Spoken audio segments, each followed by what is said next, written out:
A couple of months ago, I was on Mike Horton's show, the White Horse Inn, and it was kind of an odd thing because what was happening was he was interviewing Michael Shermer on one segment, and then he wanted me to respond on another segment to the things that Michael Shermer had said, and so we had an interaction that way. It was faintly reminiscent of my 3-hour debate on Hugh Hewitt's show about a year and a half ago, end of December of 2009.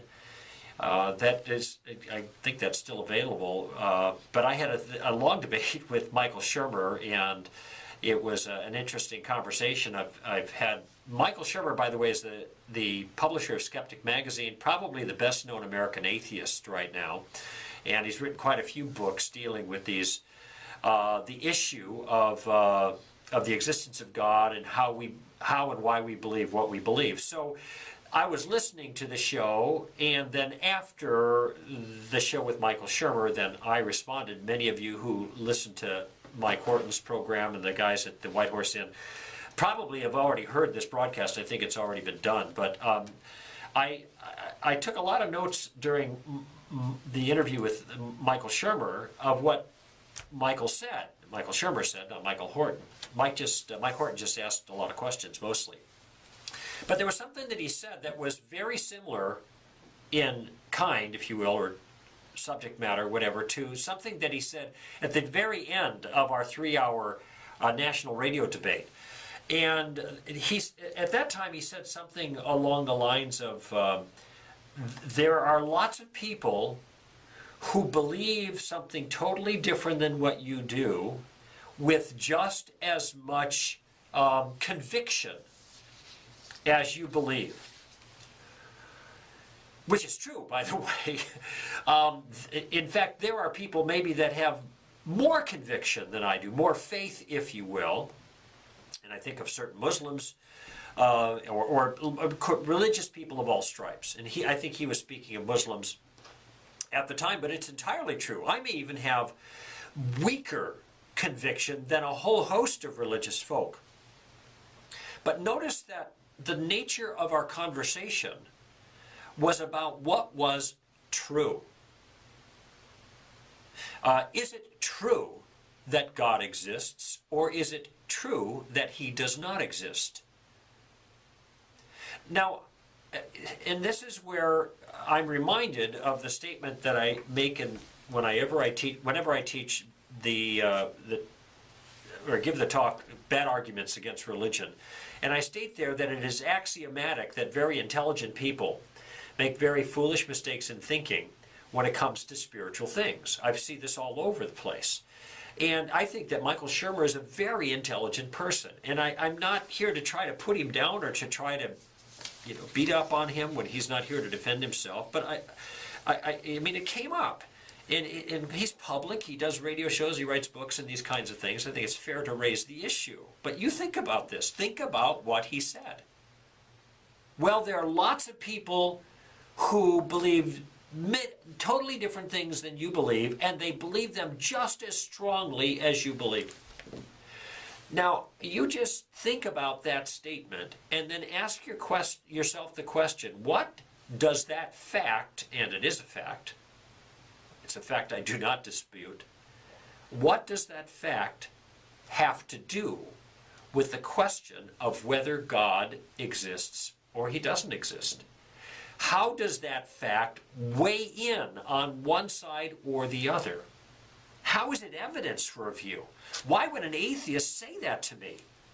Couldn't I just as easily say there are all kinds of people, Michael, who are not atheists and they have stronger convictions about God than you have about atheism? Therefore, what? Now I know what Michael intended. He intended to diminish the power or the force of the claims that I was making about God's existence. That's the point of his observation. But the observation doesn't do that. It may have rhetorical force. In fact, it does. And this is one of the reasons that I'm talking about this, because I think this is an intellectually undignified way to argue. And I don't want you to either use this kind of argument or to be taken in by it. It's more likely the latter in your case, because I suspect most of you share my convictions. But I would like to think that maybe in a clearer moment, Michael would think better of using that kind of approach. But it was the exact same thing I heard a year later when I was on Michael Horton's program, The White Horse Inn, and listened in on this interview that I would respond to the following hour. And here's the thing he said then. Equally intelligent people have equally strong claims on this issue. Equally intelligent people. Jews don't believe in Jesus. Muslims don't believe in Jesus, not the Jesus that we believe in. Are they all wrong? This is what he says. They don't believe what you believe. Are they all wrong?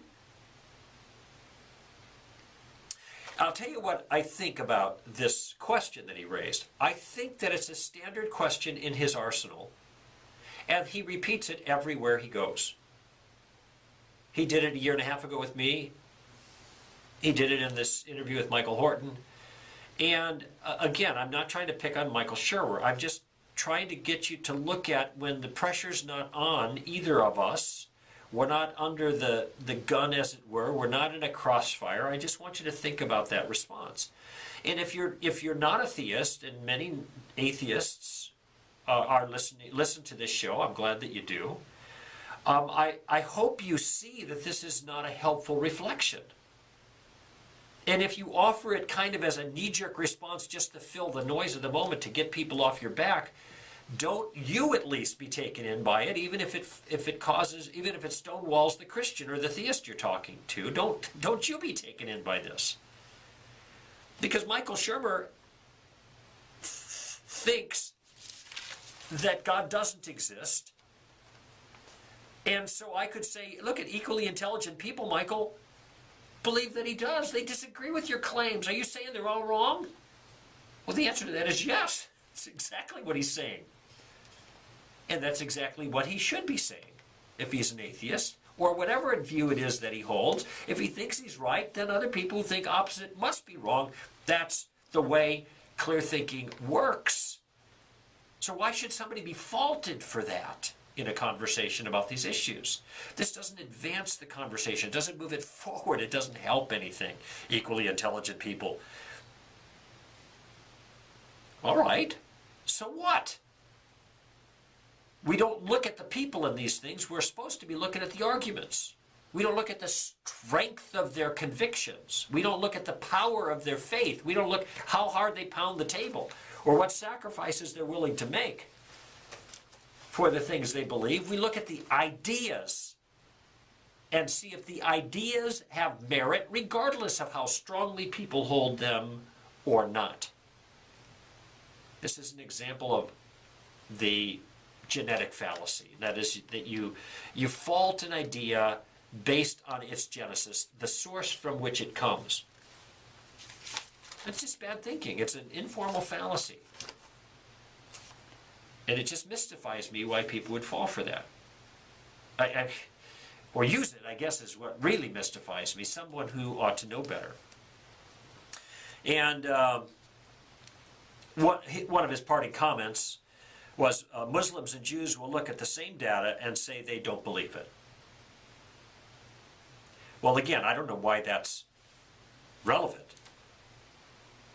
This happens to all kinds of people. They look at the same data and don't believe God exists. Lots of people look at the same data that Michael offers and believe God does exist. Now what? It doesn't have anything to do with whether or not God exists. What you have to do is look at the data, not at the people who either accept it or reject it. And by the way, I have absolutely no confidence that it is true that Muslims and Jews will look at the same data. When you think of the kinds of things that Christians have offered in defense of the gospel, the resurrection of Christ, all of the details, all the kinds of things that we talk about here, And I know a lot of Christians don't know these things and don't use them. It's not what I'm talking about. I'm talking about the case we're able to present. This is the case that educated atheists like Michael Shermer have presented to them all the time because they do debates, so they have to field these challenges. And then they say Muslims and Jews will look at the same data? Does anybody really believe that Muslims are going around looking at the same data? And Jews are going around looking at the same data? I mean, once in a while they might look, but generally speaking, you think Jews and Muslims are examining the sophisticated data in support of the truthfulness of Christianity? No. They're not looking at any of that data. They're not interested in it.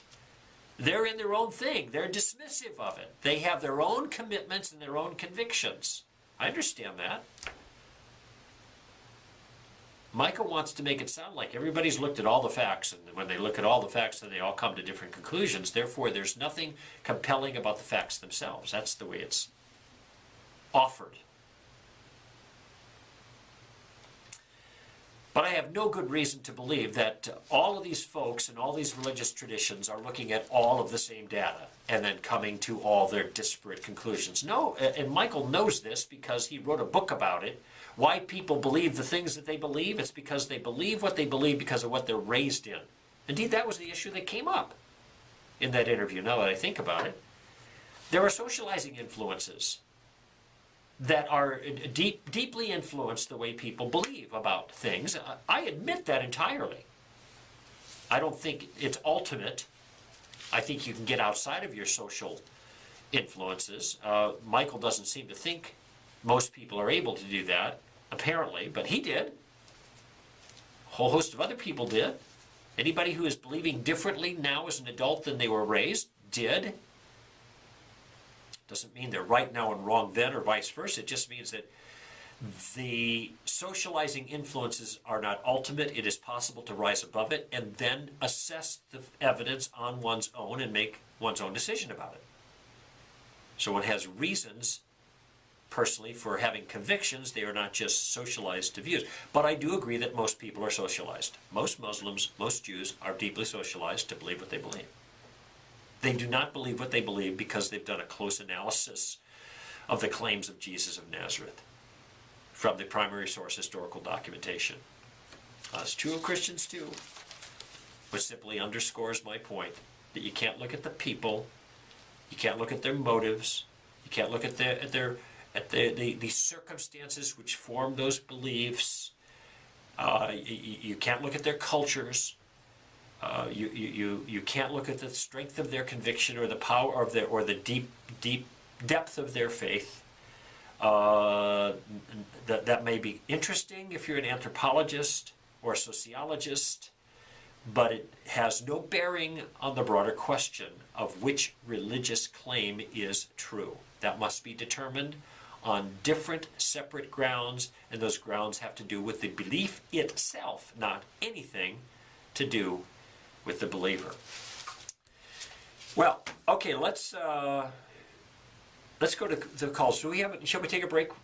Yeah, let's just take why don't we just take an early break, and then I'll just jump in with Simeon in Fort Wayne and Joe in Santa Monica and whoever else is on board ready to talk with me here on Stand the Reason. Stay with us.